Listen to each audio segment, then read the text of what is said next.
What's up, everybody? It's How To Tuesday. We got a guest here, Captain Mike Genoun from Florida Sport Fishing, and he's going to talk to us about some ways that anglers and captains both could have a little more awareness about what we're looking at on when we're out there, when we're offshore, when we're inshore, mostly offshore, I think is what you're talking about here with jig awareness, and explain that to us. Absolutely. So, what we find on a lot of our fishing courses, even when we're fun fishing, of course, with friends, relatives, I find that a lot of guys could definitely improve their skill set and become more successful anglers by starting to look at everything in really a three-dimensional format. In other words, so many people go out on a boat, and it doesn't matter the environment. Maybe they're flats fishing or backcountry fishing, or of course, offshore fishing like we do primarily. And they look out at the surface and everything's the same. It's just water everywhere. But they're not thinking about what's happening on the bottom of the sea floor, which is, most of the time the fish that we're targeting relate to reefs and rubble and wrecks and structure, in so many different ways.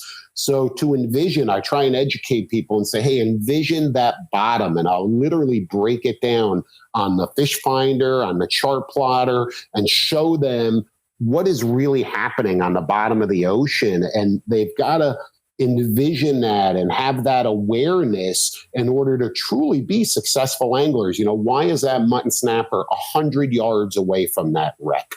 Why? Where is he going? What is he doing? What happens when I fish on top of the wreck and I get shark because the shark lives on or near the wreck? Just one of many examples.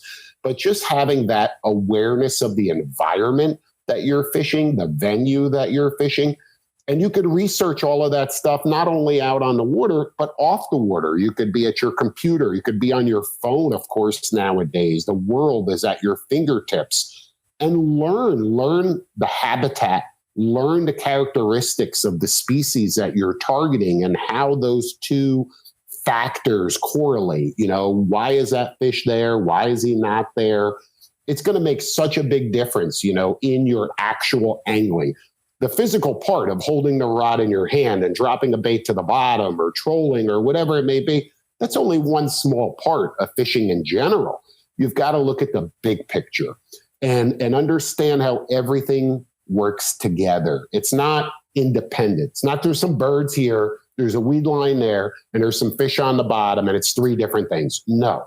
It's one big environment, and how all of these different elements are blending together and being able to capitalize on those different factors to make you a more successful angler. Doesn't mean I have to kill more fish. I have to bring more fish home. It's not about that at all. It's just about making the most of your time on the water. If you're just a guy who wants to go out once every couple of months, well, you're probably not watching this anyway. But if you are watching this, you're very likely an avid, dedicated angler who wants to catch more, wants to be more successful. And this is one way to do it. It's just awareness of the environment, the venues, the fish. I can't stress it enough how important that is on the water. Do you suggest that people keep some sort of a log or an angling journal when they're learning these things to go back and look at? That's an excellent question. Excellent question. What I have found that works best for me, believe it or not, and I don't keep a physical log. I'm not writing everything down. I'm making a mental note and trying to remember, of course, as much as I can. But believe it or not, the phone, because all of my photos are dated. I can go back to any day. So, for example, here it is where, into January, I could look back into January 2022 and see all of my catches and what did I catch? Where did I catch it? And learn from history, because if you caught, let's just use flag yellowtails. If you're on a spot off the patch reefs or, off the edge and you're catching big flag yellowtails, you better remember that spot because you'll catch them there again. You'll catch them there year after year in that same spot if the conditions allow. So it's certainly important to make mental notes. It's certainly important to remember the important factors. But I don't think you should make decisions based solely on, for example, the moon, right? The moon is a big topic, especially with wahoo fishing. Guys say, oh, it's not the full moon. And I go, well, what do you mean? Well, it's not the full moon, so I'm not going to go wahoo fishing. Are you kidding me? Some of the best wahoo catches I've ever had were so far away from the full moon. It was ridiculous.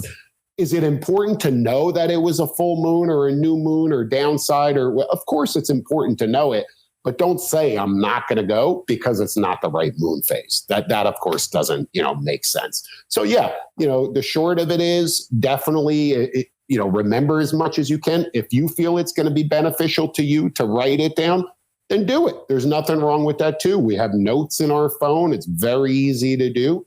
Do whatever you have to do to be a more educated angler, and you're going to be more successful. That's the bottom line. I like it. Tell them how they can get in touch with you or maybe go to one of your courses.